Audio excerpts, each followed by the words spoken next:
My take on classic chocolate brownies is guaranteed to put a smile on anyone's face, and not just when they're fresh out of the oven.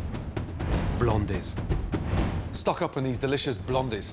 They'll keep for up to a week, and it's a great way of getting ahead if you're expecting guests round. First off, melt the butter for the mixture.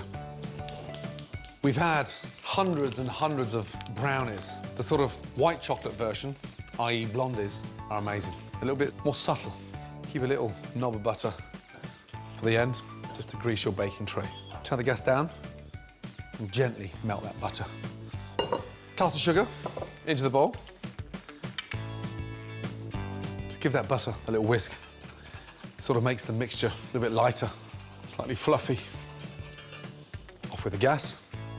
A pinch of salt in the sugar. Then make a little well in the middle and sort of whisk. You can see it's already gone nice and blonde. Love it. Give that a really good mix. And the secret with the butter being slightly warm, sort of, it melts the sugar. Get it nice and smooth. Lovely. A teaspoon of vanilla extract in. Next, lightly whisk in 2 whole eggs. Just give them a little beat. This is such a delicious recipe, yet so simple. Whisk in the eggs, looking for that nice, sort of rich, textured, smooth paste. You can see why we call these blondies. Beautiful. Next, a teaspoon of baking powder. Baking powder in. Then half a teaspoon of baking soda. That aerates the mixture and gives it that little tartness. You'll see this sort of rise instantly the minute they hit the oven.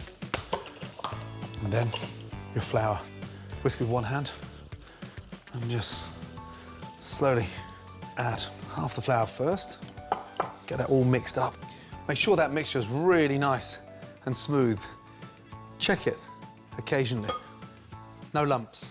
Half the flour in, and then the other half in. You'll feel it sort of almost go nice and firm. And that's why it's so important to add the flour in stages.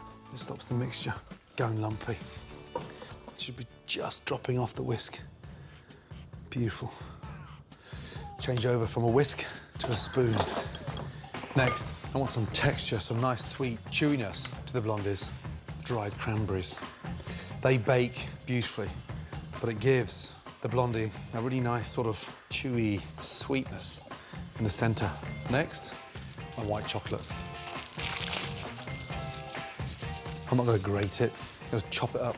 Just slice it like little bits of shrapnel. I want the chocolate like little matchsticks dotted around. Now, chocolate in. Lovely.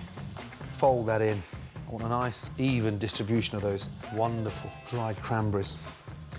Don't over-mix it. I don't want to break up that chocolate. A nice, even mix of cranberries and chocolate. You can see the chocolate. There'll be parts of the chocolate in the oven that will actually melt. There'll be like little pools of white melted chocolate in the centre. Now, baking tray. Small little knob of butter. I'm going to grease the baking tray and line it.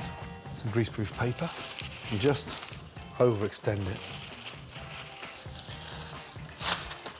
Shiny side out, dull side hits the bottom of the tray. In. Greaseproof allows me to maximise on the white chocolate inside the mix. No greaseproof paper, the chocolate can melt and almost stick to the tray, so the paper is just a really nice insurance policy. Secondly, we want that rise and that sort of crispness. Now, with the mix, get your spatula, go all the way round. I don't want to see anything left in that bowl. Position the bowl over your tray, nice and carefully. Lovely. Don't leave that slice in the bowl. Nobody's licking that one. And then just take the back of the spatula, go into the corners, push, and come back into the middle. Turn the tray around, let it work to your advantage. Try and get it evenly positioned in the tray. If it goes in even, it cooks evenly. Make sure you smooth out the top of the blondie with the back of the spatula. And then into the oven. It's going to rise, it's nice and crisp. I want that soft gooiness in the centre. Bake your blondies at 180 degrees for 35 to 40 minutes. That smells incredible. Got that crisp edge on the outside and that sort of soft, gooey centre. Leave that to cool down and it's going to sort of firm up and wrinkle, but it'll stay nice and gooey in the centre. Once it's cooled down, take it out and start slicing. Mouth-watering blondies, a fantastic easy treat to have on hand for yourself or to share. Delicious slow braised stuffed lamb breast. One of the secrets to slow cooking is to be robust and really get stuck in. Big, bold flavours work brilliantly well, so don't be precious. This is gutsy cooking at its absolute best. These are lamb breasts, a beautiful cheap cut, and it's sort of tucked alongside the rib. They've been boned out, the skin has been taken off. I'm going to roll them, stuff them, and braise them. Braising simply means cooking in liquid on a low heat, making the meat divinely tender. Now, open them up and give them a really good season.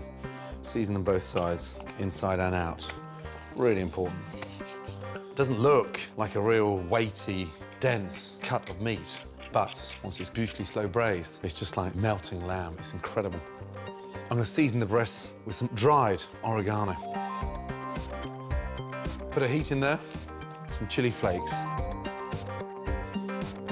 lemon zest, put some amazing salted anchovies in there now. They almost melt inside the lamb. So the balance of flavours work beautifully. Now, pull it down towards you and roll that nice and tightly. That's what I'm looking for. String. We just need to tie them 3 times. 1 at each end and 1 in the middle.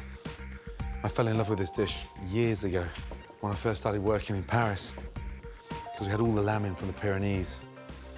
Nice thing is, they can be done the day before. Pan on, olive oil in, get that oil nice and hot. Lamb in. Really important to get some nice colour on there.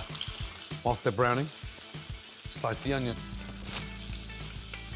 The lamb's going to be cooking for 2.5 hours, so don't slice the onions too thinly, otherwise they'll burn. Garlic, I'm going to leave whole. Got a colour on them. Look at that. Beautiful. Take them out. Onions in and garlic. Straight in. Lovely.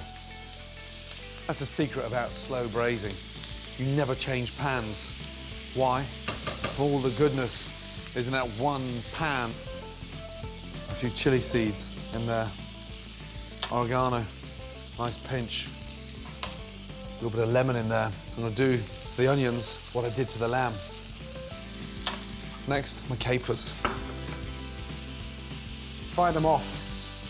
Get them exploding at the bottom of the pan. They get nice and crispy.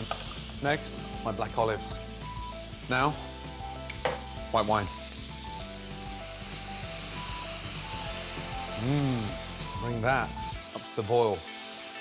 Deglazing the pan as well. Rinsing the bottom of that pan. And now the flavour in there is just extraordinary. Now, we add our tomatoes. Let's puncture those plum tomatoes. Then simply place the lamb breast back in the pot and remember to taste.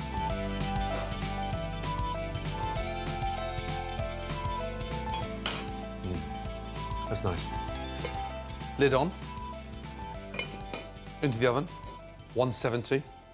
2.5 hours, and forget about it.